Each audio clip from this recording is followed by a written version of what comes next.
नमस्कार दोस्तों, मैं अयाम और आप सुन रहे हैं हॉरिबल स्टोरी टेलर, एक ऐसा शो जहां अंधेरे की कहानियां आपको डराने नहीं बल्कि आपके रोंगटे खड़े करने आती हैं।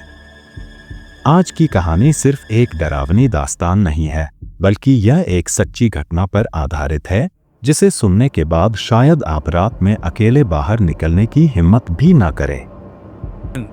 हम सभी कितने खुश होते हैं। साल भर का ये सबसे बड़ा त्योहार होता है जिसे हर परिवार बहुत धूमधाम से मनाता है।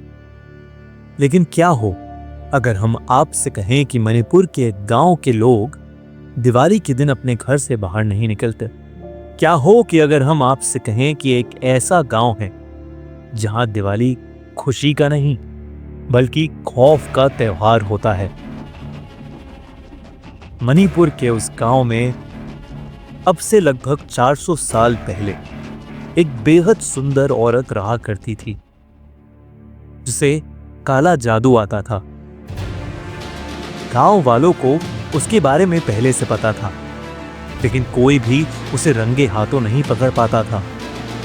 उस औरत ने गांव के एक हट्टे कट्टे पहलवान से शादी कर ली थी जो पूरी तरह से उसके वश में था। उस औरत के 2 बच्चे थे जो कि उसे बहुत प्यारे थे। वो औरत अपने बच्चों पर काला जादू करती थी ताकि उसके बच्चों के पास भी काली शक्तियां आ सकें और वो आगे चलकर उस गांव पर राज कर सकें।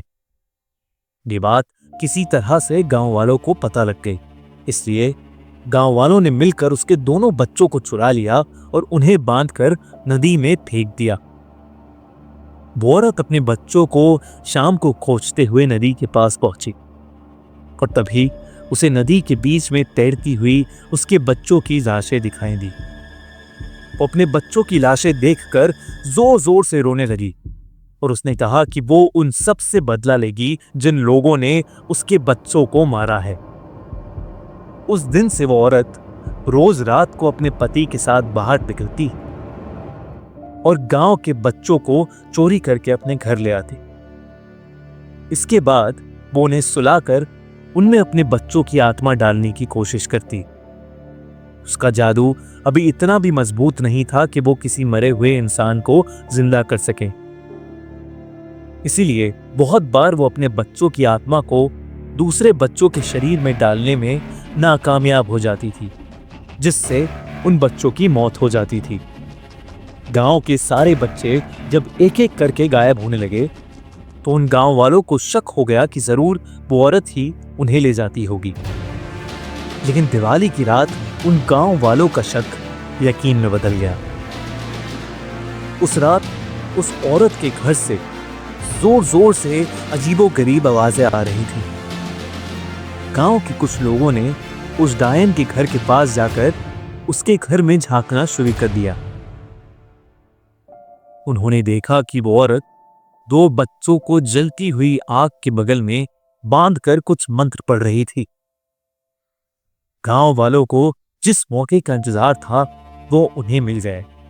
वो पूरी तैयारी के साथ उसके घर में घुसे और उस औरत को और उसके पति को एक खंबे से बांध दिया।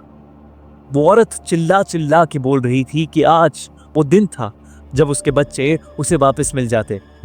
वो गांव वालों से भीख मांग रही थी कि वो उसे छोड़ दे, लेकिन गांव वालों ने उसकी एक नहीं सुनी। दिवाली का दिन था तो गांव वालों ने सोचा कि वो उस डायन को पटाखों से जलाकर मार देंगे। उन लोगों ने उसे और उसके पति को पटाखों से लपेट दिया और उन पटाखों में आग लगा दी। पटाखे जोर जोर से बजने लगे और उन दोनों के कपड़ों ने आग पकड़ ली। उसका पति वहीं जलकर राख हो गया। लेकिन डरने की बात ये थी कि अब वो औरत चिल्ला नहीं रही थी। वो हल्की आवाज में कुछ बोले जा रही थी, जैसे मन ही मन वो कुछ मंत्र पढ़ रही हो। गांव वालों ने इस पर ध्यान नहीं दिया और वहां से चले गए, और यही उनकी सबसे बड़ी गलती थी। वो औरत जो मंत्र पढ़ रही थी उससे वो मरकर भी जिंदा रहती। जिन रस्सियों से उसे बांधा गया था वो रस्सियां जलकर खुल गईं और वो औरत आजाद हो गई। वो अब भी जल रही थी, उसका शरीर उत्तम हो रहा था। लेकिन वो खत्म होने का नाम ही नहीं ले रही थी। वो औरत हंसते हंसते जाकर नदी में कूद गई। गांव वालों को लगा कि वो मर चुकी है, पर उन्हें नहीं पता था कि उस रात वो फिर उससे मिलेंगे। जिन गांव वालों ने उसे जलाया था, देर रात उन सब गांव वालों के घर के दरवाजे पर जोर जोर से ठक ठक हुई। जब गांव वालों ने उसे देखा तो वो उसका हुलिया देखकर कांप उठे। वो औरत अब पूरी तरह से एक जिंदा लाश बन चुकी थी, जिसे मारना शायद असंभव था। उन सभी ने अपनी जान की भीख मांगी, लेकिन उसने किसी को नहीं छोड़ा। उस रात के बाद से हर दिवाली को वो औरत उस गांव में दिखाई देती है। पूरे गांव में जो भी आदमी सबसे पहले पटाखे जलाता है, वो उसके घर के बच्चों को उठा ले जाती है। तो इस दिवाली जब आप अपने परिवार के साथ सेलिब्रेट करें, तो ये याद रखिए कि आप कितने खुशनसीब हैं जो आप उस गांव में पैदा नहीं हुई।